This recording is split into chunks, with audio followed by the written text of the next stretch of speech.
Hi, this is Joseph Wolf again. I've had a lot of customers asking me, what is the difference between cellulose and foam? And why don't we actually do spray foam insulation? I'm going to give you a couple of reasons right now, and hopefully this will help you understand the perspective from the way I see it.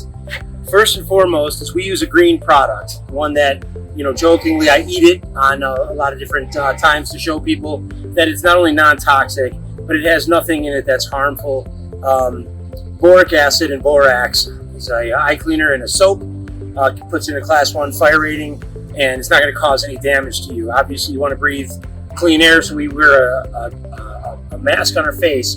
But other than that, there's nothing itchy, there's nothing harmful about this product. But with the foam, on the other hand, if you look at all the labels, the cancer warnings, the ingredients that are in it, it's 2 toxic chemicals. And basically, when those chemicals are mixed, sometimes the chemicals, the spray tips can get gummed up, and it doesn't give a proper mixture. And if that ever happens, it could be a situation where it doesn't dry and it'll continue to off-gas for a long, long time.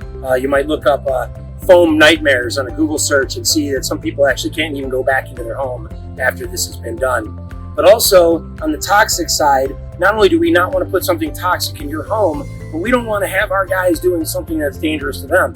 I don't want my guys breathing in poisonous gases. And if your house ever caught fire, that's a poisonous gas that it's going to let off. Versus my insulation, if we spray your house and your house catches fire, most chances in the past that we've seen, the product actually stops the fire dead in its tracks. Another thing is, a lot of people don't realize this.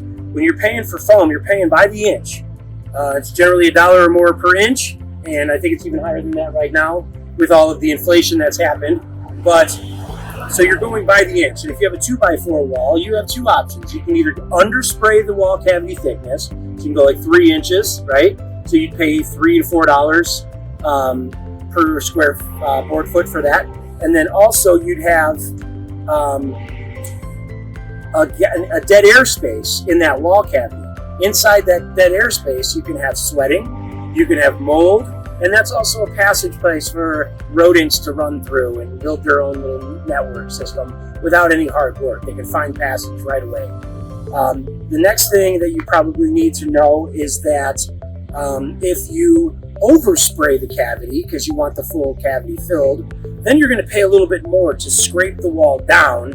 And then on top of that, it's no longer closed cell foam because it doesn't have that dried seal on it anymore. So I think I mentioned pretty much everything that you would need to know. Cost effectiveness, you're looking at 2 to 3 times as much for a foam product that doesn't. Oh yeah, another thing is you can't spray foam when the temperature is below 35 degrees. So basically all winter long, you're taking a risk if you're spraying it. Even the little kits tell you that if the tip turns blue, to not to use the kit to warm it up first. And if you're spraying it onto a frozen surface, it's not going to bond to it as well. But there's also situations I've seen with the spray foam where it actually shrinks and crackles and separates, and at that point it's no longer an air seal. It allows the air to go right through it. So with our product, we dense pack, spray seal every wall cavity.